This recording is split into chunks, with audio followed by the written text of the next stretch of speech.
بسم اللہ الرحمن الرحیم۔ السلام علیکم ورحمۃ اللہ وبرکاتہ۔ دوستو، روزوں کے مسائل کا سلسلہ شروع ہے۔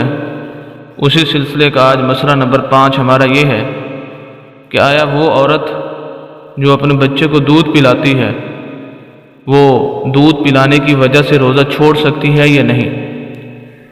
تو اس کے اندر حکم یہ ہے کہ اگر وہ بچہ جو دودھ پی رہا ہے وہ ماں کے دودھ کے علاوہ بھی کچھ کھا پی سکتا ہے کہ اور غذا بھی کھا پی لیتا ہے جس کی وجہ سے اس بچے کا نقصان نہیں ہو رہا، اگر اس کی ماں روزہ رکھ لے تو بچے کا نقصان نہیں ہوگا، تو ایسی صورت کے اندر بہتر یہی ہے کہ وہ روزہ رکھ لے۔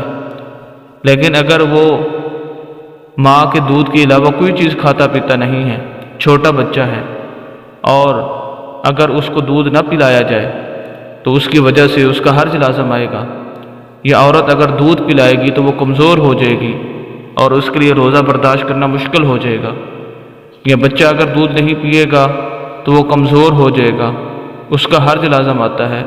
تو ایسی صورت کے اندر عورت کے لیے حکم یہ ہے کہ وہ روزہ چھوڑ دے، اور چھوڑنے کا مطلب یہ نہیں ہے کہ وہ روزہ رکھے ہی کی نہیں، بلکہ بعد میں اس روزے کی قضا کرے گی۔ تو ایک ہی صورت یہی ہے کہ بچہ اگر دودھ کے علاوہ کوئی اور چیز نہیں کھاتا پیتا تو پھر اس عورت کے لیے روزہ چھوڑنا جائز ہے، وگرنہ وہ روزہ ضرور رکھے۔ امید کرتے ہیں کہ آج کی ویڈیو آپ کو اچھی لگی ہوگی۔ مزید اسلامی ویڈیوز کے لیے اور مسائل کے لیے ہمارے یوٹیوب چینل حافظ شفیع کو ضرور سبسکرائب کریں اور گھنٹی کے بٹن کو ضرور دبائیں تاکہ ہر نئی آنے والی ویڈیو آپ حضرات تک پہنچ سکے۔ والسلام۔